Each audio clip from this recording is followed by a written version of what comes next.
Hey, what's up YouTube family? Thanks for joining me again for another breakdown video. Today, I'm going to be covering a training session with two functional bodybuilding coaches, Andrew Simmerling and Shanna Guzman. Shanna, you've seen on the channel several times at this point, but Andrew is a new addition to this series of coach breakdowns of our functional bodybuilding training. Now, before I jump deep into this breakdown, I want to encourage you to please go and give us a thumbs up if you like this style of video. Furthermore, comment below on what you're getting out of these training videos. These training breakdowns are here to support you to better understand how to do functional bodybuilding and generally good tips on training. I'd love to know what questions you have, and I can incorporate them into future video breakdowns.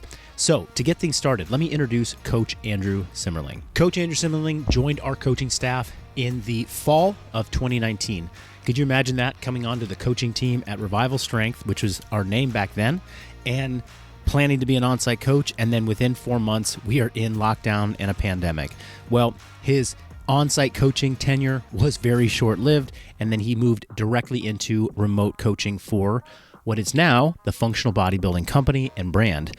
We have been in touch for all 4 of those years, or 3+ years, and Andrew has been a great addition to our team. Andrew is specifically interested in running, endurance running, and strength training, the overlap of the two. He loves to coach clients in that realm, and he is personally invested in his own growth as an athlete in the sport of distance running.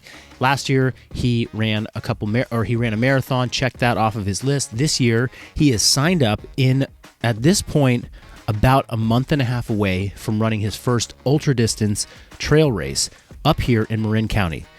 Andrew's living down in Southern California right now, so he was in town to scout the trail that he's going to be racing in just about 6 to 7 weeks. So we got the pleasure of having him in the gym for at least one session, and guess what? We thrashed his legs the day before. He was going for about a 10-mile trail run to scout his race. Now, he is definitely somebody that understands this overlap of strength training and running in his own experience and his coaching. So if that's something that you're interested in, you want coaching on your running/strength training, check Andrew Simmerling, come to our functional bodybuilding coaching website, and maybe book a consult with him.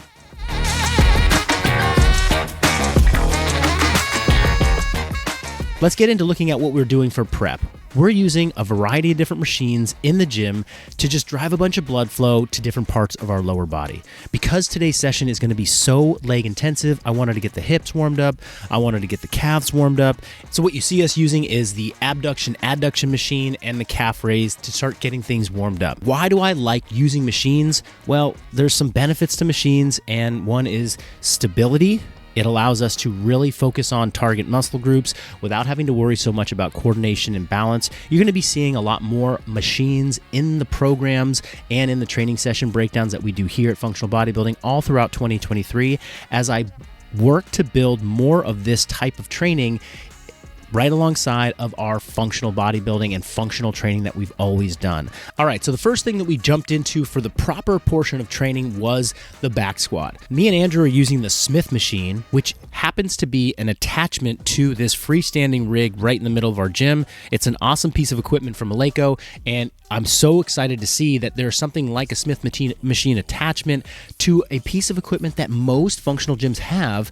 So it's an easy way to implement a machine style of training onto a functional tool that you see just about everywhere. I'll get to talking about why I like the Smith machine, but you can also see that right next to us doing the Smith machine back squats, we have Shanna doing a more traditional back squat with a free empty bar or a free barbell in open space. Now, we're all choosing different footwear and foot angles for our squats. Andrew is doing a slant board squat. I'll talk about some of the benefits of that. I'm using Olympic lifting shoes along with the Smith machine.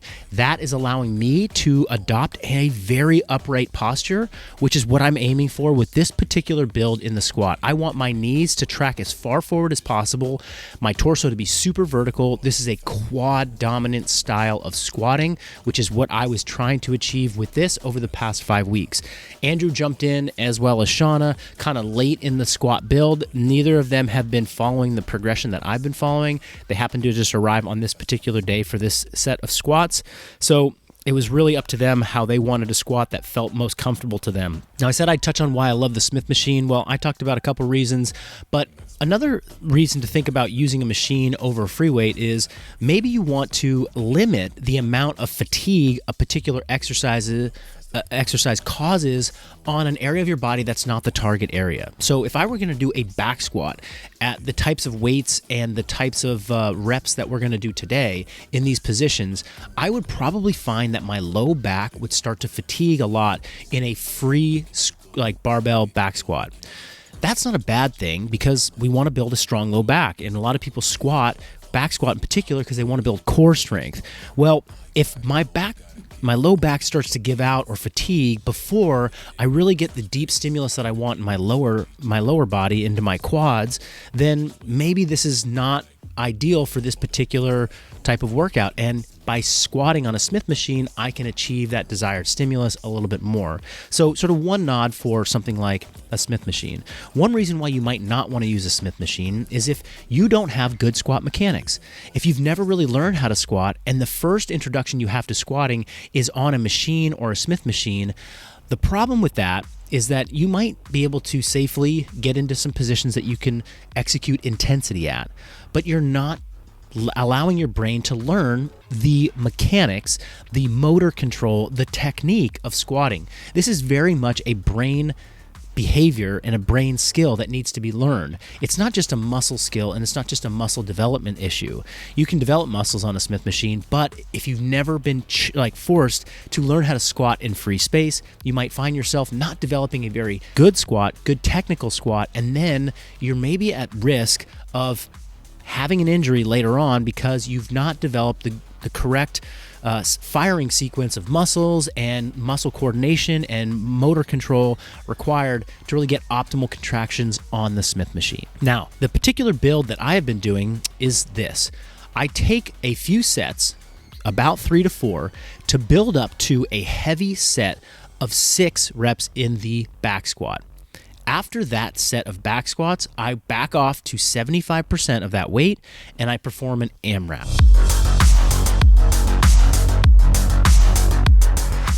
Moving on from the back squat, we went straight to the leg press.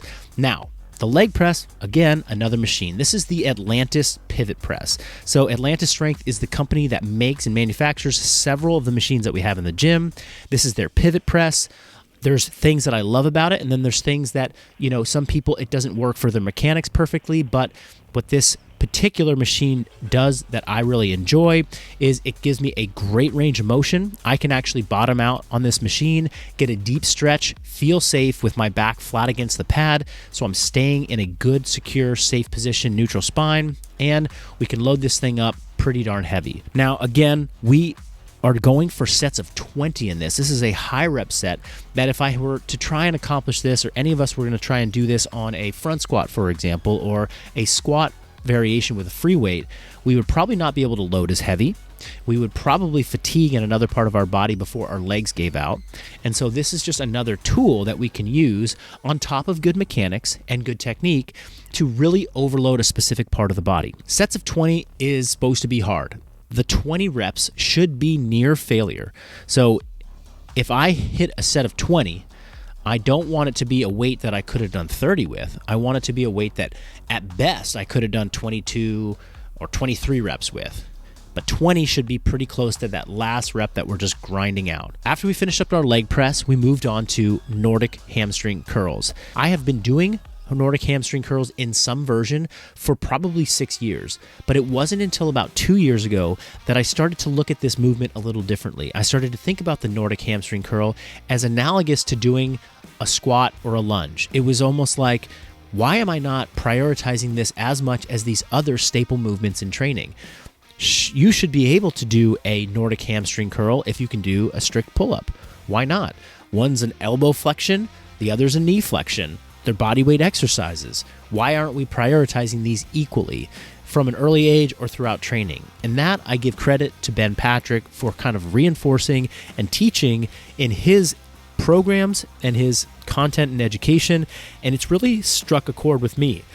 So I've been doing Nordic hamstring curls for a while. I love to use the Nordic bench that you see here. We have a video breakdown on our Functional Bodybuilding YouTube channel of lots of different ways that you can sort of build your own Nordic bench or do Nordic bench alternatives in your gym or in your training space that will almost certainly give you an option that you can work with. I love a Nordic bench. A Nordic bench offers a lot of value and a lot of benefits that you can't always replicate perfectly with the alternatives that we show, but they're not in every gym, and sometimes they can be cost prohibitive. So be sure to go check out that B-roll clip that we have over at the Functional Bodybuilding site so that you can learn how to do Nordics on your own in your facility with good technique. With that said, we did, I believe, 2 sets again of banded Nordics where we took the range of motion as far as we could and went to something felt like failure or close to failure between 15 to 20 reps. And depending on the thickness of the band, you can make that easier or harder. I chose a red band because I've been doing a lot of these. I think they were both using a black band, but as you can see, we were all getting a great stimulus on this particular movement, which can build great knee health and, of course, badass hamstrings. At this point, Shanna had to dip out. She had some personal training clients that arrived, so she was coaching, and Andrew and I finished up with some conditioning work. I asked Andrew, hey, do you want to do 15 or do you want to do 20 minutes? And by the way, are you even up for some conditioning? And he's like, how's the endurance guy going to skip out on conditioning? Of course I'm game. So Andrew's legs were already pretty crushed, as were mine. He knew he had a big run the next day, and he still was up for doing some more conditioning. The conditioning workout was 20 minutes of an AMRAP where we would go 1,000 meters on the bike into 30 long step walking lunges, and I'll talk about what that is in a moment, into 20 weighted knee tucks. For the weighted knee tucks, we were both using 25-pound dumbbells between our feet. After the full round of 1,000, 30, and 20, you took a 30-second rest before starting the next round. And so you accumulated as many rounds as we could in the 20 minutes that we had available. I think we both ended up finishing 6 rounds, which meant we did 180 steps of walking lunges, 6,000 meters on the bike, and 120 weighted knee tucks. So the volume of work that we did today was relatively high, a lot of legs, a lot of lunges, a lot of squats, a lot of leg presses, Nordic hamstring curls. There was absolutely, in this particular workout, something that both Andrew and I noticed was that the quads got super fired up. When you do weighted knee tucks, it's a great abdominal exercise, but more so, it's a great hip flexor exercise. And the hip flexor is really the hip flexors. There's a couple muscles that cross the hip joint and help to bring the legs up. There's the psoas muscle, and there's the one of the quadricep muscles crosses the hip joint. So as you're doing these weighted knee tucks, you're getting this deep psoas muscle building activity, but you're also kind of firing up the upper quad. Then you go into these long step walking lunges, and a long step walking lunge is where you reach out a little bit further, you let the knee drive way over your toe. Again, this is a very quad dominant style of lunging to go along with the theme of the day. So we're getting quads hit from the long step walking lunges, quads hit from the weighted knee tucks, and then of course we're doing a bike, and a bike for 1,000 meters is also going to fire up the quads a little bit too. So big quad blast this session. Andrew was a champ. He crushed it. We got done. And so we finished with a cool down, which was the hip flexor lengthening stretch, the couch stretch.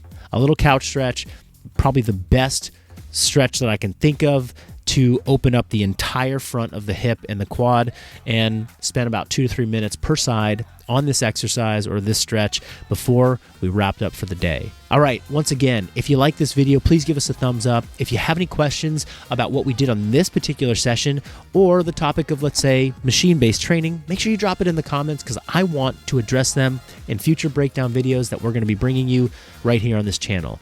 Thanks for tuning in. I'll see you next time.